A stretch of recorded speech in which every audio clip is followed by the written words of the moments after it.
दिलदार कन्हैया मुझको अपनाया है।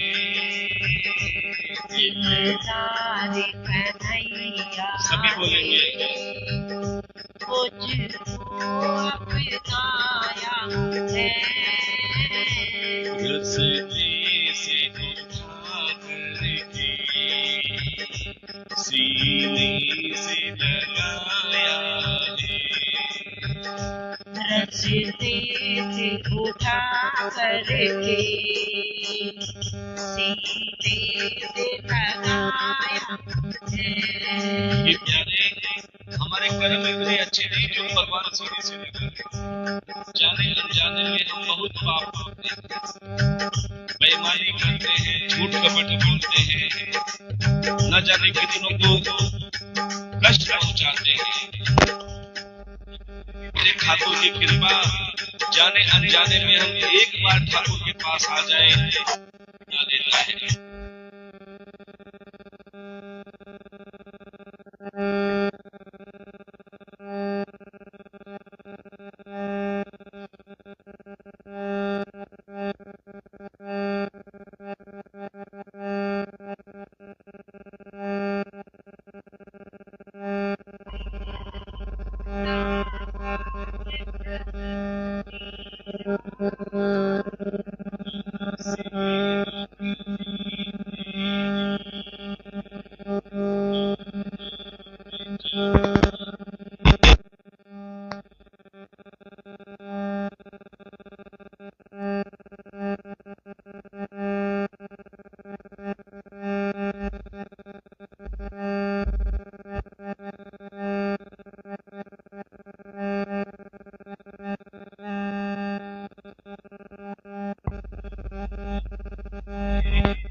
रस्ते से उठा करके सीने से लगाया है। रस्ते से उठा करके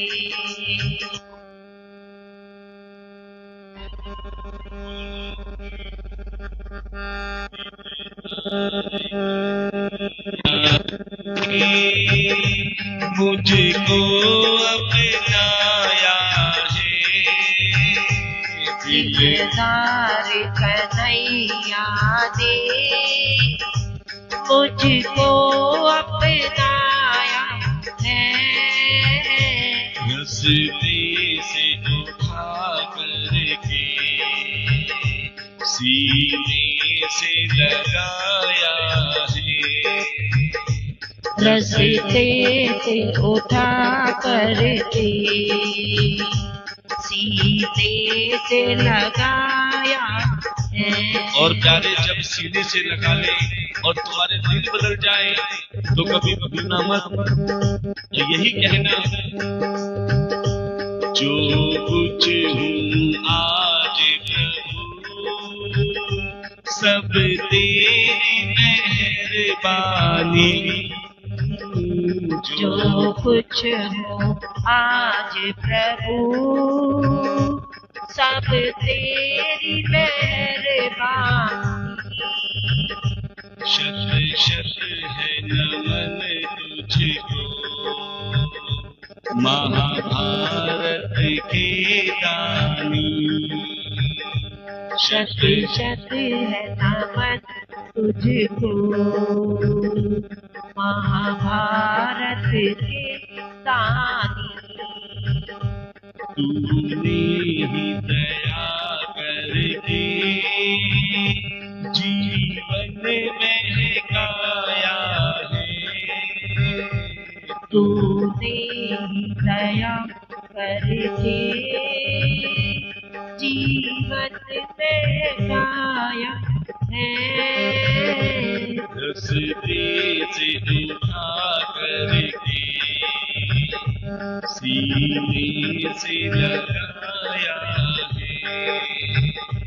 रस्ते से उठा करके सीने से लगाया है। और प्रभु इतनी कृपा और करना कि मेरी लाज कहीं लुटने वाली हो तो जैसे तुमने द्रौपदी की लाज बचाई मेरी भी बचाई।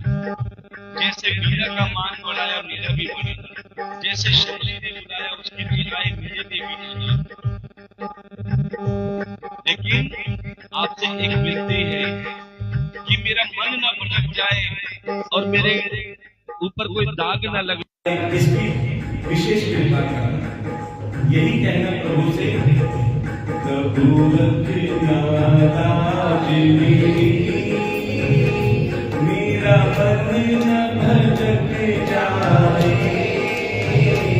प्रभु रखना लाज मेरी, कहीं मन न भटक जाए।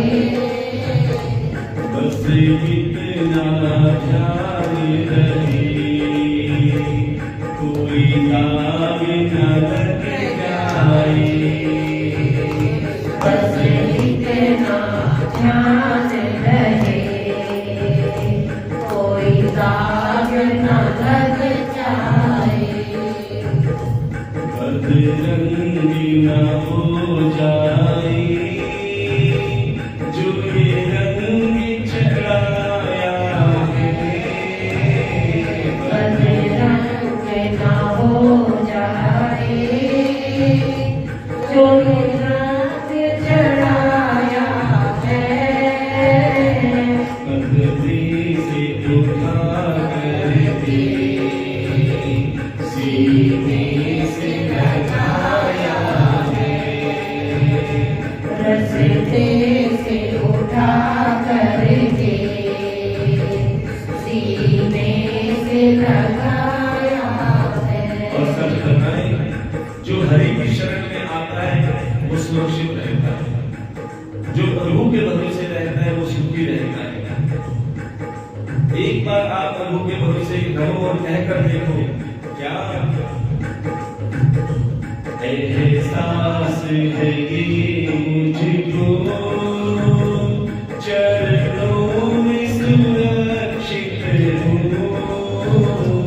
एहसास है कि मुझको चरणों में सुरक्षित हूँ। कोई कमी नहीं मुझको, कोई कमी नहीं मुझको, कोई कमी नहीं मुझको, कोई कमी नहीं मुझको। श्री श्याम सुधा अमृत का स्वाद चखाया है।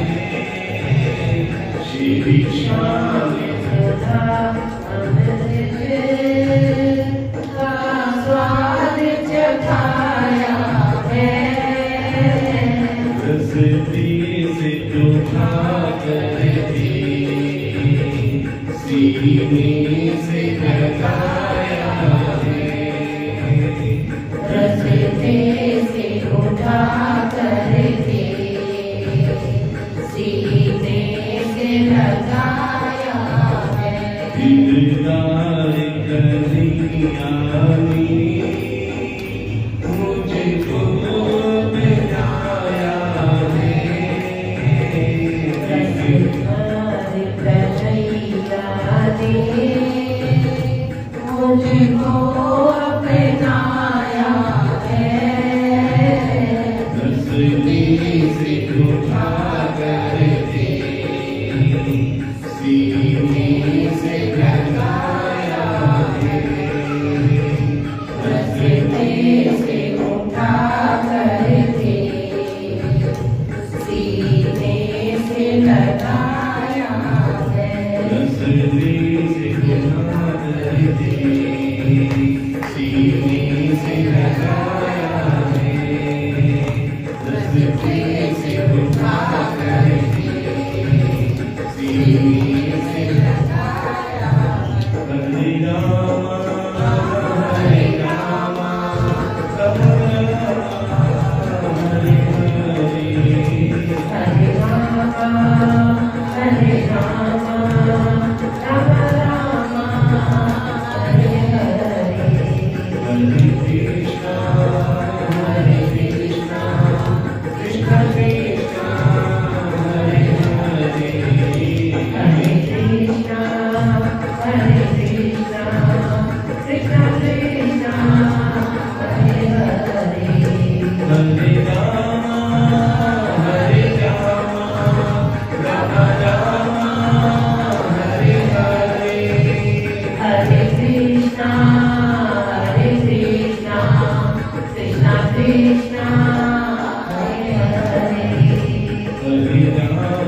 जैसे जैसे आपके कदम हरि की कथा की तरफ बढ़ते हैं, वैसे वैसे ठाकुर के कदम आपकी तरफ बढ़ते हैं। और कहते हैं कथा में 3 तरह के भक्त ज्यादातर आते हैं। सबसे पहले तो वो आते हैं जिनको घर जाना अच्छा लगता है। बड़े ध्यान से सुनना। बोले महाराज जी आप कथा बहुत अच्छी करते हो, बहुत आनंद आता है, घर में सोते रहते हैं, टीवी देखते रहते हैं, पता चला जो कथा चल रही है 3 घंटे टाइम पास हो जाएगा।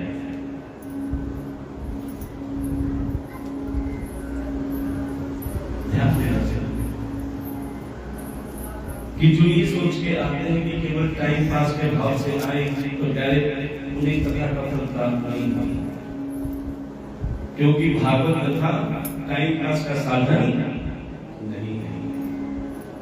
कभी मत सोचना कि हम केवल टाइम पास के भाव से आ रहे हैं। और दूसरे आते हैं कि महाराज हम टाइम पास करने नहीं, हम प्रेम से कथा श्रवण करने आते हैं, सुनने आते हैं। तो वो हमको कथा सुनने के भाव से आता है, बहुत अच्छी बात है, सुनना भी चाहिए, क्योंकि जब तक सुनोगे नहीं तब तक जानोगे कैसे।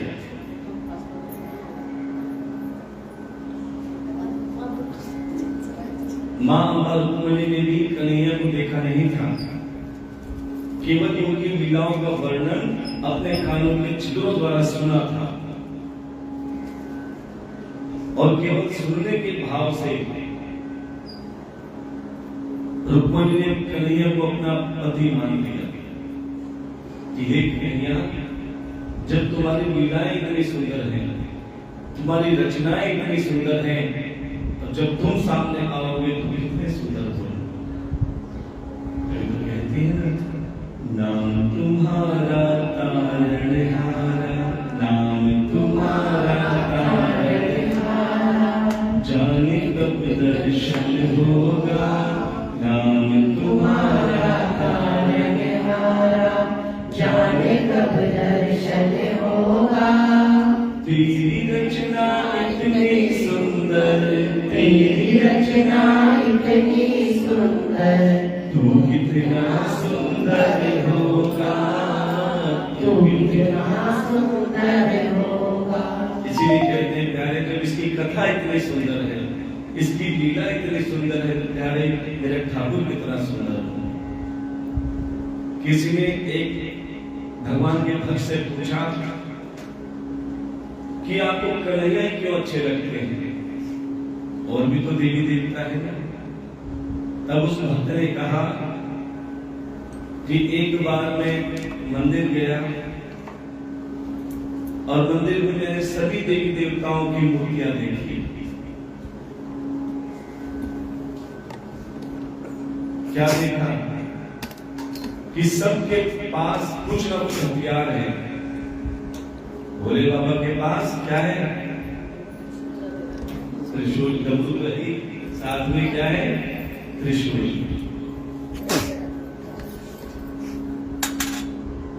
और क्या है? विष्णु जी के पास गए तो कौन सा हथियार था? सुदर्शन जी। हनुमान जी के पास और क्या है? ऐसे सभी माता रानी के पास में देखो, उनके पास बहुत सारे हनुमान भी है, कृष्ण जी है। लेकिन जैसे नहीं लगे कोई हथियार क्या है? सिर्फ उनको लेकर के खुश हुए कि बाकी सब जो हथियार लेकर बैठे हुए ये थे कि आप ये हथियार लेकिन नहीं कहते हैं कि यारे जब किसी पर संकट आ जाए तो प्यारे कृष्ण ये किसी को हथियार चलाते नहीं है, लेकिन सामने वाले के पास अगर जिंदा भी होता है तो सामने वाले देखकर तो वो शिक्षा देते हैं आप सबको कि प्यारे बेशक डरो मत, लेकिन अपनी आत्मा मत। एक बार एक सांप ने भोले बाबा से कहा, ये भोले बाबा मेरे पास तो कोई आता ही नहीं, सब मुझसे डरते हैं, सब मुझसे डरते हैं, मेरे पास तो कोई आता नहीं, मैं किससे बात करूं, किससे बात करूं?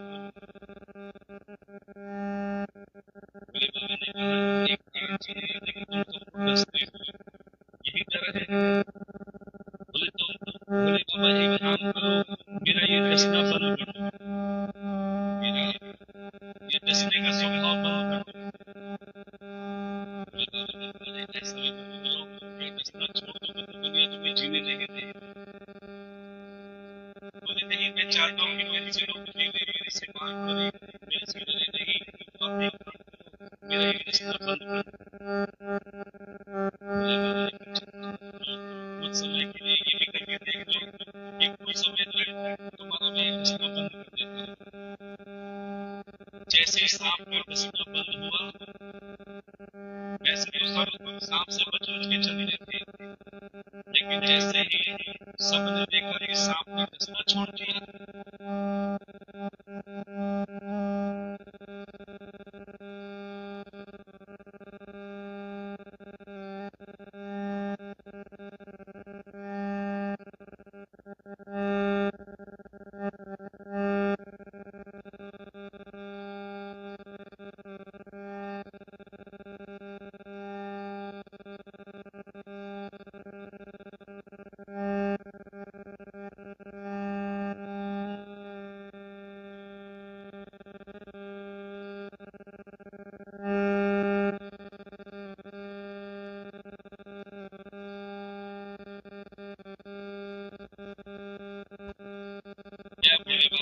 भोले बाबा ये संसार तो बड़ा विचित्र है। जब मैं डसता था तो उनके पास में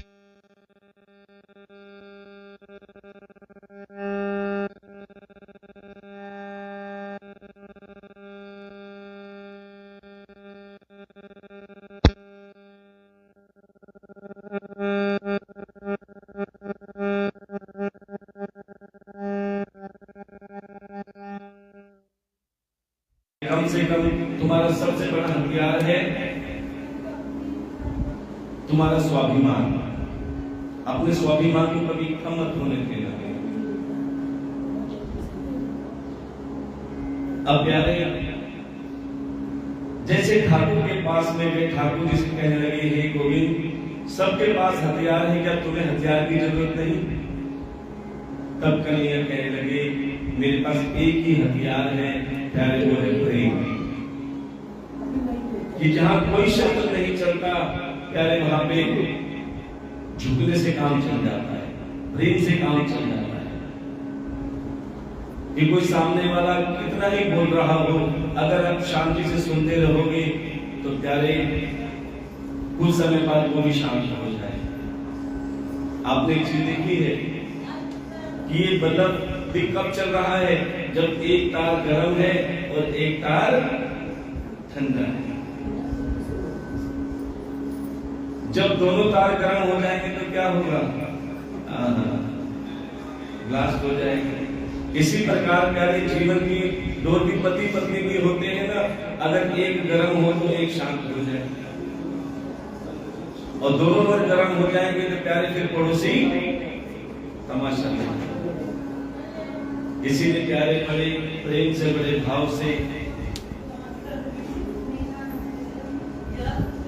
जीवन को चलाओ, और ये प्रेम का शास्त्र है श्रीमद् भागवत कथा। और कल हमने आपको बताया था भागवत कथा के 4 अक्षर। हमने कहा था कि आपसे बीच बीच में टेस्ट भी दिया जाएगा, परीक्षा भी ली जाएगी।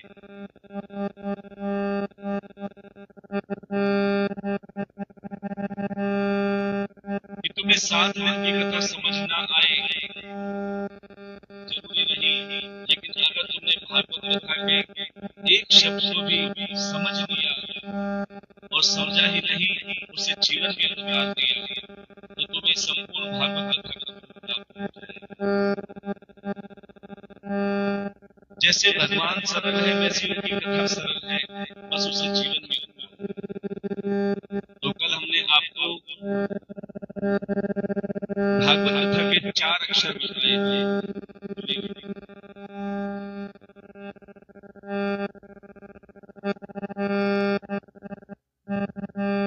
तो ये भागवत कथा के 4 अक्षर कौन कौन से बताए थे? याद है किसी को? सबसे पहला अक्षर हा, दूसरा ग, तीसरा व और चौथा द। और इनके अर्थ भी बताए थे। हा से भक्ति, ग से ज्ञान, व से वैराग्य और द से तुरंत मुक्ति। क्योंकि कल माइक नहीं बोल रहे थे, इसलिए थोड़ा सा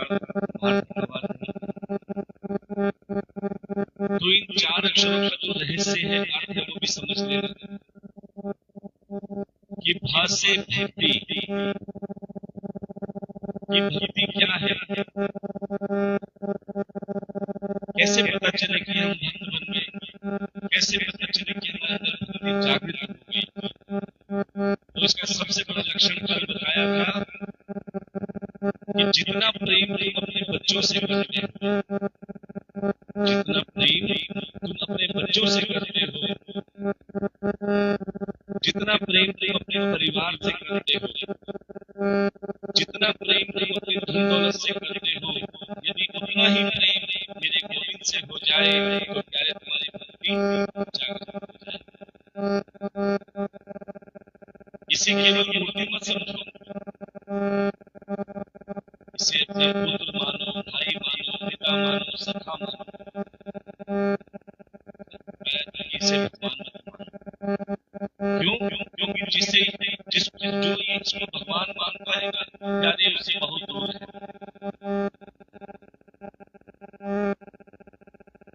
कि तुम इससे पुत्र के रूप में प्रेम करो, भाई के रूप में मान करो। कहते हैं जिसके भाई नहीं होते ना, वो इसको राखी भी बांधते। रक्षाबंधन आती है, वो संसार को नहीं पूछते, क्योंकि संसार को सुनाती है।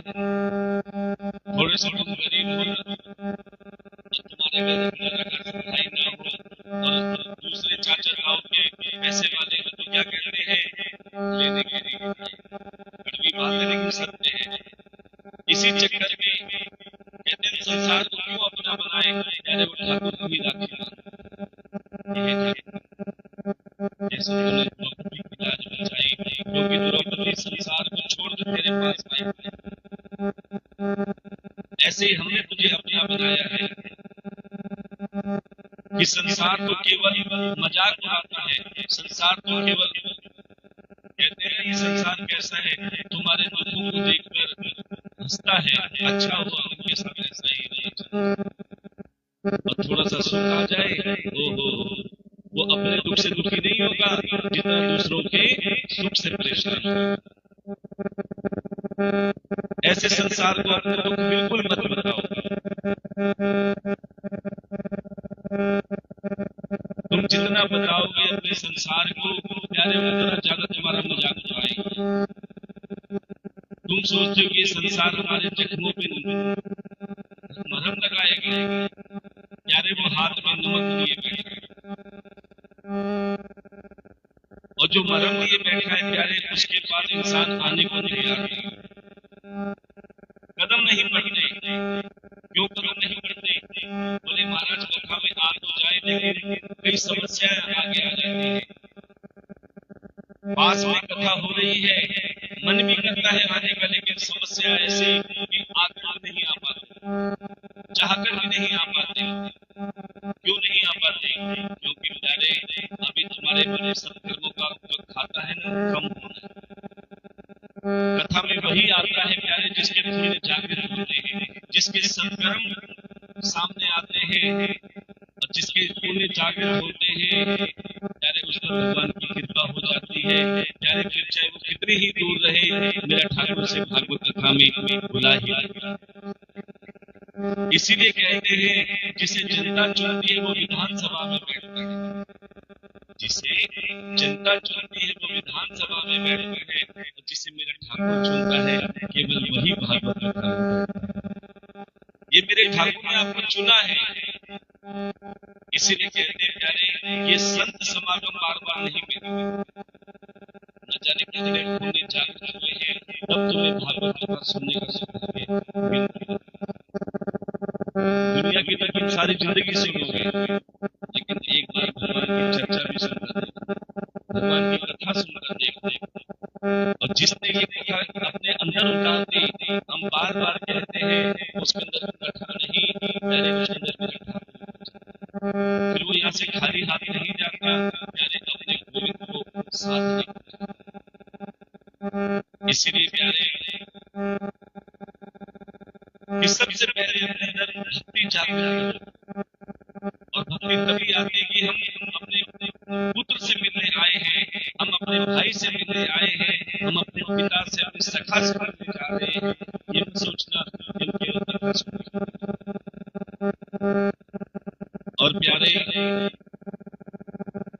जिसको लगता है कि गोविंद के सिवा हमारा कोई नहीं है, क्योंकि ये ज्ञान भी जरूरी है। जो गुरुओं के अंदर ज्ञान था, जिसकी इशारे पर कन्हैया नाचते थे, जिसके इशारे पर कन्हैया धूप में खड़े रहते थे, यानी वो ज्ञान योगियों को था। कल बताया था ज्ञान कौन सा ज्ञान था, क्योंकि आज नए भक्त आए इसलिए दोबारा बता रहे हैं कि वो ज्ञान कौन सा है जिसके कारण कन्हैया उंगली के इशारे पर नाचते थे। आप भी चाहते हो ना कि कन्हैया हमारी बात भी सुने, हमारी बात भी माने, हमारे कहने पर चले, तो आपको भी वो ज्ञान जरूरी है। किस किस को चाहिए वो ज्ञान? तो मेरे पीछे आपको बोलना पड़ेगा, बोलो कन्हैया। इतनी धीरे तो पड़ोसन भी नहीं आएगी। बोलो कन्हैया हम तुम्हारे हैं, और तुम सिर्फ इतना ज्ञान, कोई मंत्रों की, कोई शास्त्रों की, कोई वेदों की जरूरत नहीं है। सिर्फ यही विश्वास करना कि कन्हैया हम तुम्हारे और तुम हमारे। तो ये गोपियां दिल से कह रही थी। और प्यारे जब आपके अंदर ये भाव होगा तो कन्हैया भी चिंता यही कहेगा, तूने मुझे अपना मान दिया तो मैं भी तेरा बनकर किसी न किसी रूप में चलूंगा। जब तक तुम संसार को मानोगे कन्हैया नहीं दिखेंगे, जब तक संसार को मन में बिठाओगे, अभिमान मन में रहेगा, कभी कन्हैया नहीं दिखेगा। प्रहलाद ने अपने पिता से एक बात कही थी कि पिताजी कण कण में भगवान है। कहा था कण कण में भगवान है, लेकिन दिखाई क्यों नहीं देते? क्योंकि प्यारे तुम्हारे और भगवान के बीच में एक दीवार है, और वो दीवार है अहंकार की। अहंकार के दो पुत्र, मैं और मेरा। जब तक इंसान के अंदर ये मैं और मेरा रहेगा, प्यारे ठाकुर सामने होते भी नहीं दिखेंगे। इसीलिए प्यारे भगवान से कह रहे कि हे गोविंद, हमें सब कुछ देना, लेकिन अभिमान मत देना। क्योंकि अगर अभिमान आ गया तो प्यारे सब कुछ होते भी इंसान किसी काम का नहीं। अभिमान में 3 जने बिल्कुल चले गए। कौन? धन, वैभव और वंश। ना मानो तो देख लो, रावण, कौरव और कंस। ये तीनों अभिमान ही गए हैं, इनके पास कोई कमी नहीं थी। इसलिए जीवन की सच्चाई समझो कि जीवन है क्या, सच्चा आनंद क्या है। सच्चा आनंद ये नहीं कि तुम्हारे पास धन दौलत है, गाड़ी घोड़े हैं, बढ़िया मकान है। ये तो सुख साधन है, लेकिन आनंद कहाँ है? कि प्यारे घर में तुम्हारे 2 लाख की डाइनिंग टेबल हो, ये आनंद नहीं है। हमने ऐसे भी देखे हैं जिनके घर में 2 लाख की 2.5 लाख की डाइनिंग टेबल तो है, लेकिन प्यारे से बैठने वाला सब बच्चे दूर चले गए, अकेले बैठे हैं 2.5 लाख की डाइनिंग टेबल पर। धन तो है लेकिन आनंद नहीं है। आनंद क्या है कि प्यारे चाहे फटी हुई चटाई घर में हो, टूटी फूटी चारपाई हो, और जहाँ पे सब परिवार बैठकर हंसते हुए खेलते हुए प्यारे ट्रेन से बातें करते हैं, ट्रेन से चाहे दाल रोटी खाते हैं, तो प्यारे को सच्चा सुख और आनंद कहा जाता है। वो सबसे बड़ा धनी परिवार कहा जाता है, जिस घर में प्रेम का वातावरण होता है। आजकल क्या देखते हो, इतना बड़ा घर है, गिनती के 5 जने हैं और सब के सब अपने मोबाइल में लगे हुए हैं। कि धन तो सबके पास है, लेकिन प्यारे मन अब बढ़ चुका है। अब पत्नी इंतजार करते कि शाम को पति आएंगे, बच्चे आएंगे, सब आएंगे, सब थके हारे आते हैं और अपना मोबाइल लेकर बैठ जाते हैं। प्यारे अपने मन की बात करने का समय किसी के पास नहीं है। दूसरों से घंटों घंटों बात करते रहेंगे, चैटिंग करते रहेंगे फेसबुक पे, व्हाट्सएप पे, लेकिन सामने भाई बैठा है, पिता बैठा है, माँ बैठी है, पत्नी बैठी है, मन बहुत दूर हो रहे हैं। क्यों? क्योंकि प्यारे आज नकली चीज में आनंद हो रहे हैं। अब तुम हलवाई की दुकान पे जाके मिठाई मांगोगे तो कहेंगे अरे मूर्ख, तू गलत जगह आ गया। इसी प्रकार ये सच्चा आनंद इंसान नकली चीज में ढूंढ रहा है, अर्थात संसार में ढूंढ रहा है। जबकि सच्चा आनंद कहाँ है? प्यारे सच्चा आनंद तुम्हारे मन में है। जब कभी परिवार इकट्ठा होगा, ये आपको एक छोटी सी शिक्षा दे रहे हैं, बातें ना करें। आप सभी छोटी सी शिक्षा दे रहे हैं, एक रूल बना लेगा कि जब बच्चे घर में हो, पतिदेव घर में हो, जब पूरा परिवार बैठे ना, सबसे पहले आप अपने ऊपर लागू करना कि मोबाइल को हाथ मत लगाना। क्योंकि इस मोबाइल ने रिश्ते दूर कर दिए हैं, मन दूर कर दिया है। आज समय आए जब एक बुला देना चाहिए। बोले महाराज जी यही तो एक उम्मीद है, कैसे आ जाएगी? अभी सब्सक्राइब कर दो, मोबाइल हम चलाओ, लेकिन उस समय जब जरूरत हो, प्यारे परिवार से बड़ा हो, घर बार से बड़ा हो, सब कार्य करो। और कहते जब भगवान के पास आओ, परिवार में बैठो, तो प्यारे कंधे बने। क्योंकि जो आप देख रहे हो ये सब नश्वर है, एक ना एक दिन नष्ट हो जाएगा। और इसी चीज को इंसान अपना मानता है, और प्यारे जब अंत समय आता है सब इस धरा का सब धरा रह जाता है। तो संत महात्मा में सत्संग के द्वारा, कथा के द्वारा, कीर्तन के द्वारा बार बार समझाते हैं कि प्यारे मूर्ख बन के मत जियो। मूर्ख कैसे होते हैं? तो संत महात्मा क्या कह रहे हैं? मूर्ख बंदे